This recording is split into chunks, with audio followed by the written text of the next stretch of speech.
Focus is the #1 skill to master in order to achieve anything meaningful in life. But we all know how hard it is to keep it consistently. You know, one moment you're in the zone, hyper-focused, making amazing progress, and the next, your mind starts wandering, you get distracted, and suddenly you find yourself scrolling. The struggle to stay focused is real, and I know that because I've been there a lot of times, and it's a big problem. I spent months struggling with my focus, constantly feeling frustrated because I couldn't focus for more than 30 minutes without my mind drifting away. I tried many methods and productivity hacks, but nothing seemed to work for the long term. But then I discovered something that truly changed everything for me. It's a very simple, science-backed method that helped me triple my focus and productivity. And here we are talking about focus cycle. The idea is to work with your brain's natural rhythms instead of fighting against them. And this approach has been an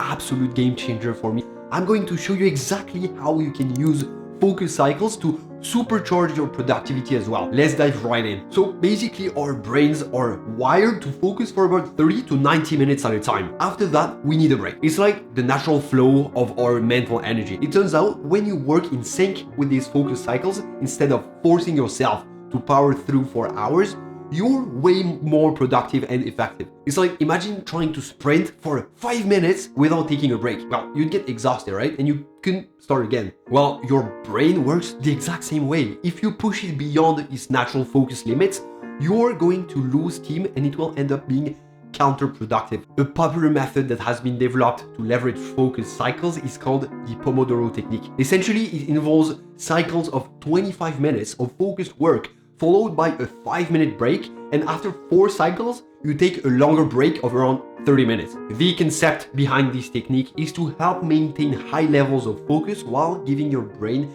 breaks to avoid burnout. So of course, I decided to try the Pomodoro technique for myself. I used it for a while, setting a timer for 25 minutes of focused work followed by a 5-minute break. At first, it felt great. I liked the idea of having a set time focus and knowing that a break was coming soon. But quickly, I found myself getting frustrated. Just as I was getting into the flow, especially with complex or creative tasks, the timer would go off and I'd have to stop. It felt like I was constantly interrupting myself, which was, again, really counterproductive. I realized over time that the approach can be quite rigid and not all tasks can fit neatly into 25 minutes intervals. For example, with complex topics or creative tasks, 25 minutes might just be enough time to get in the zone and start gaining momentum. Imagine working on something that requires deep thinking or creativity. Just as you're finally getting into your flow, your timer goes off and you have to take a break. Well, it wouldn't make sense to stop right when you reach peak concentration, right? Moreover, there is a concept called context switching, which suggests that when switching tasks, it can take at least 20 minutes to get back into a flow state. This means that if you're constantly interrupting yourself, you're actually losing valuable time and mental energy just trying to refocus. And this is especially true for tasks that require deep work, where maintaining continuity is crucial for making meaningful progress. Given all this, I think the Pomodoro technique in its original form is not always optimal. However, you can definitely tweak it depending on the nature of the task you're working on. So I decided to adapt it. Instead of sticking strictly to 25-minute intervals, I began adapting my work intervals for 45, 60, or even 90 minutes, depending on the task. And I found that I could get into a deeper state of focus and make real progress without feeling interrupted. The key is to categorize the type of tasks you're working on. There is 25-minute tasks. Those are usually simple or quick administrative tasks that don't require deep focus. Here, examples are answering emails, organizing your to-do list, or other small tasks that are quite easy to complete. Then there is 45 to 60-minute tasks. These are moderately complex tasks that need more focus and creativity, but don't require an extended deep work session. Here, examples are drafting reports, working on presentations, or learning new concepts. And then you have 90-minute tasks. Those are the deep work tasks that need sustained focus without interruptions. For example, writing, coding, creating detailed designs, or solving complex problems. By identifying the type of task you're working on, you can choose the appropriate focus interval to match your energy and maximize your productivity. All right, now let's talk about how you can do the same thing. It's super simple, but it does require you to be intentional about your focus. First, you need to identify your natural focus peaks. Take a week and track when you feel the most energetic and focused. Is it in the morning? Is it late afternoon? Is it at night? Knowing this is key to understanding where you need to put your harder tasks. You can do this by keeping a simple journal or using an app to log your energy levels throughout the day. Honestly, don't overthink it.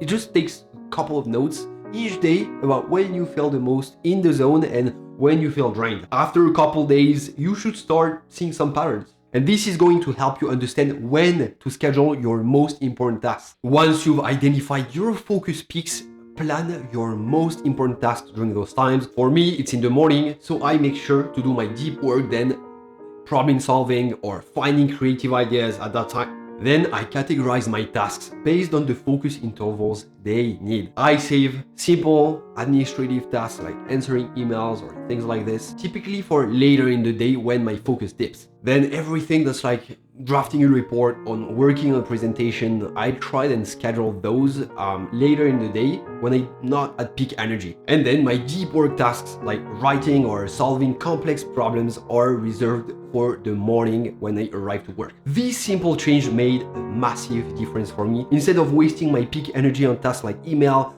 I'm using it for the work that really matters and requires deep focus. Next, super important, make sure you're taking breaks, because if you don't take breaks, you're gonna get burnt out. And I know it sounds quite counterintuitive, but a quick break after an intense working session can actually help you reset and get ready for the next focus cycle. And here, the duration of your break depends on the length of your focus session. What works best for me is to take 5 minutes break after a 30-minute work session, 10 minutes after a 60-minute work session, and 15 minutes after a 90-minute work session. And during the break, my go-to is going for a quick walk and not taking my phone. This is super important because whenever I start exploring my phone, I actually burn more energy and create mental fog more than anything else. But I know it requires to fight the urge. And finally, be consistent. This is not about being perfect every day. It's about recognizing when your focus is high and taking advantage of those moments, and then being okay with rest when it dips. Consistency beats intensity every time. There will be days when it doesn't go perfectly, and that's fine. The goal is to keep showing up and working with your natural rhythm as much as possible. The 1% rule says that if you improve by even 1% every day, by the end of the year, you will see a nearly 38 times increase in your abilities and progress. The idea is that small, consistent improvements compound over time, lead to significant changes that might seem impossible at first. The key takeaway here is that your focus comes in waves. You can be on 100% all the time, and you don't need to. By using focus cycles and adapting the length of my focus sessions depending on the nature of the task to be tackled, I was able to triple my effective working hours without burning out. And now you can do the same. So if you're tired of being unfocused and frustrated, give this a shot. Track your focus cycles, align your work with your natural rhythm, and see just how much more you can get done. If you found this video helpful, give it a thumbs up, and don't forget to subscribe for more content on productivity and personal growth. And let me know in the comments, what's your biggest challenge with staying focused? Let's talk about it. See you next time. Take care.